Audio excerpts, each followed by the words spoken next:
ஆண்டவராகிய இயேசு கிறிஸ்துவின் இனித நாமத்தினாலே இந்த தபசு காலத்தில் 30 நாட்களுக்காக நன்றி செலுத்துகிறேன். 30th day of this Lenten season. என் அன்பு சகோதரி இந்த நாளில் தியானிக்கும்படியாய் தெரிந்து கொள்ளப்பட்ட வேத வசனம் பரிசுத்த மத்தேயு சுவிசேஷம் 20ஆம் அதிகாரம் வசனங்கள் 29 முதல் 34 வரை உள்ள வசனங்களை எழுதப்பட்டிருக்கிற வார்த்தைகளை நாம் தியானிக்க இருக்கிறோம். இந்த நாளின் செய்திக்கு ஆதரவாக மத்தேயு சுவிசேஷம்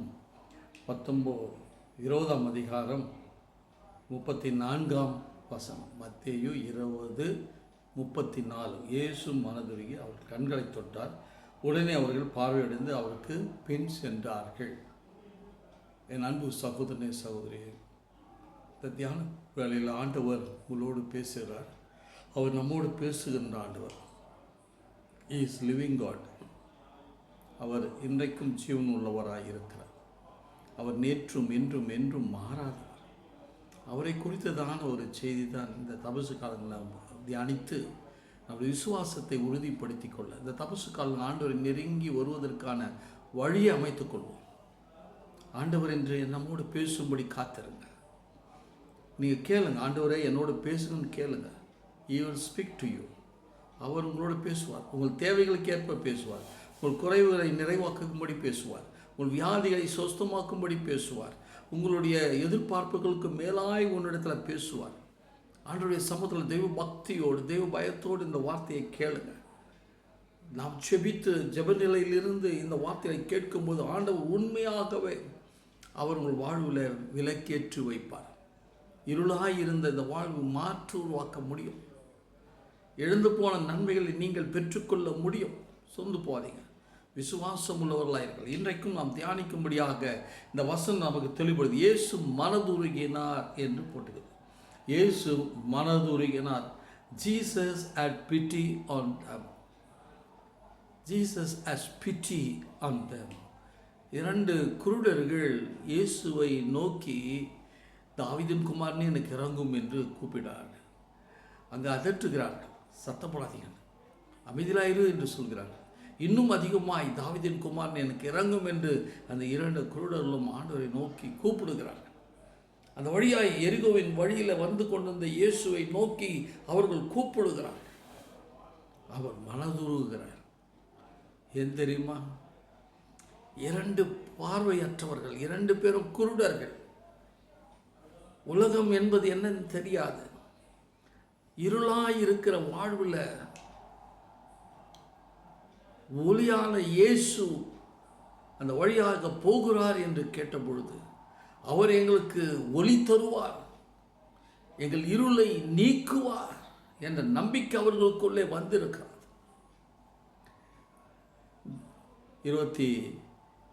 18ஆம் சங்கீதம் 28ஆம் வசனத்தில், தேவரீர் என் விளக்கை ஏற்றுகிறீர், என் இருளை வெளிச்சமாக்குகிறீர் என்று எழுதுகிறார்.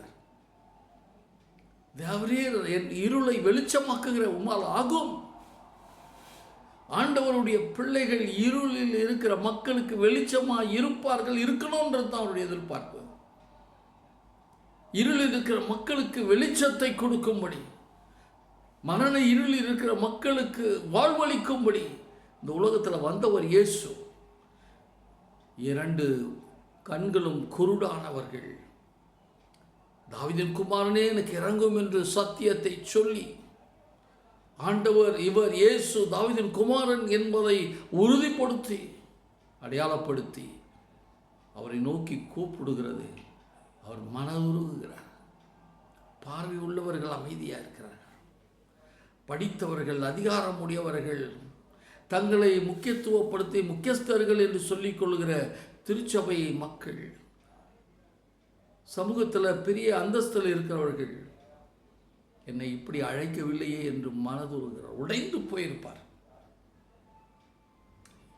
2 பார்வையற்றவர்கள் அவரை நோக்கி கூப்பிடுகிறார். என் அன்பு சகோதரியே, வாழ்க்கையில் நீங்கள் தோல்வி அடைந்திருக்கலாம். உங்கள் எதிர்காலம் இருளா போச்சுன்னு நினச்சிருக்கலாம்.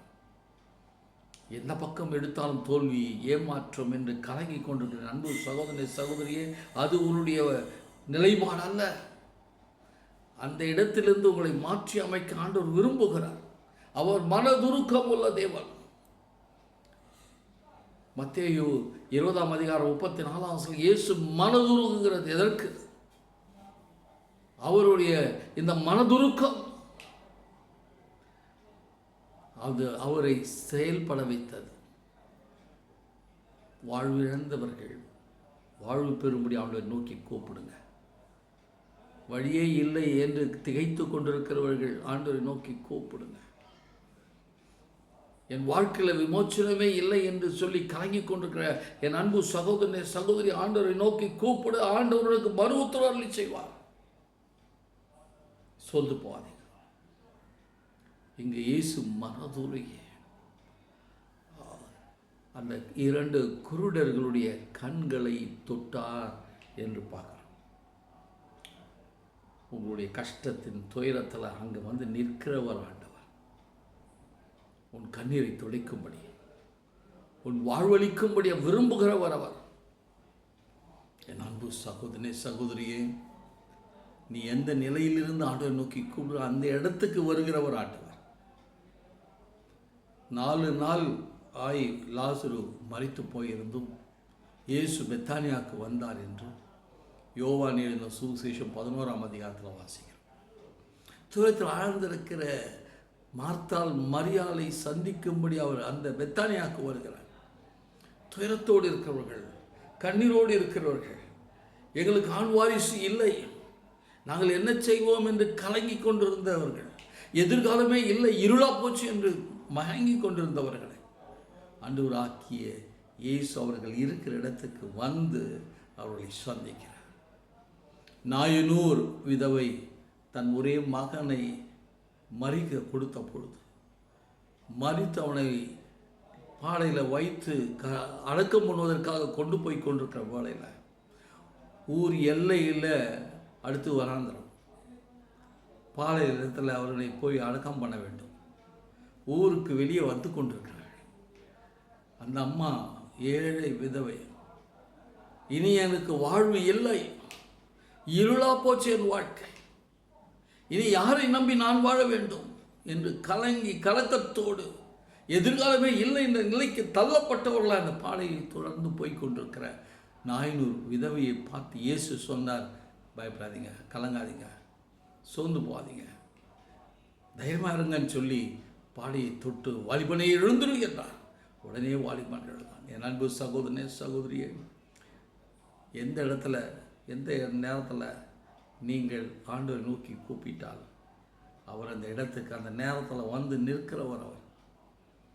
எரேமியா தீர்க்கதரிசி புஸ்தகம் 33ஆம் அதிகாரம் 3ஆம் வசனம் சொல்லுகிறது போல, அப்பொழுது அவர்கள் என்னை நோக்கி கூப்பிடுவார்கள், நான் அவர்களுக்கு மறுத்து அருளி செய்து அவர்கள் அறியாததும் எட்டாவதுமான பெரிய காரியங்களை செய்வேன் என்று சொல்கிறார்.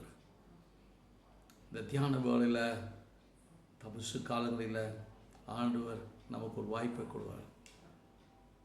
This is an opportunity to realize your life, reconciliation with the Lord, be with the Lord. God going to do miracles in your life. Our God going to give a new way in your life.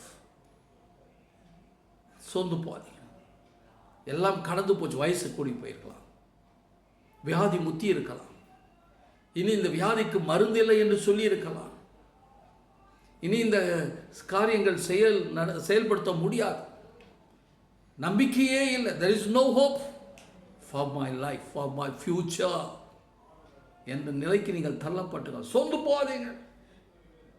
இந்த 2 குருடர்களும் அப்படி நினைக்கல. தாவீதின் குமாரன் இறங்கும் என்று சொன்னபோது இயேசு மனதுருகி அவர்களிடத்துல வந்து அந்த கண்களை தொட்டார். இருளடைந்திருக்கிற கண்களை தொட்டார்.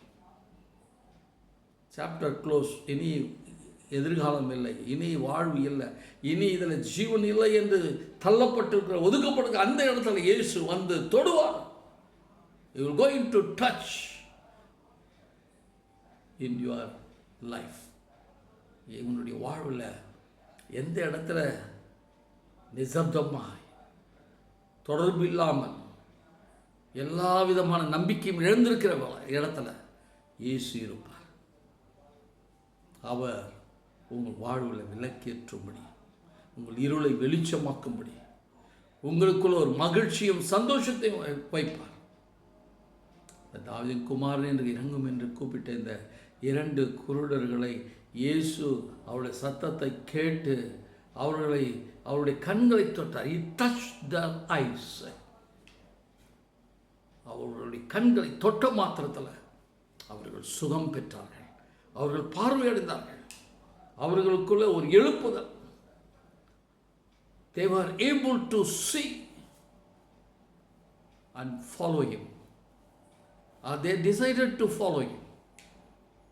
சுகம் பெற்றவர்கள் இயேசுவை பின்தொடர்ந்து போக, அவருடைய அடிச்சுவடுகளை பின்பற்ற, அவர் வார்த்தைகளுக்கு கீழ்ப்பணிந்து நடக்க தங்களை அர்ப்பணிக்கிறதை பார்க்கிறோம். என் அன்பு சகோதரனே, சகோதரியே, உங்கள் வாழ்விலையும் அப்படிப்பட்ட அற்புதங்களை அவரால் செய்ய முடியும். விசுவாசத்தோடு, நம்பிக்கையோடும், அவர் மேலே நம்பிக்கையுடைய அவர்களை நோக்கி கூப்பிடுங்க. அவர் மறுவுத்துறலி செய்வார்.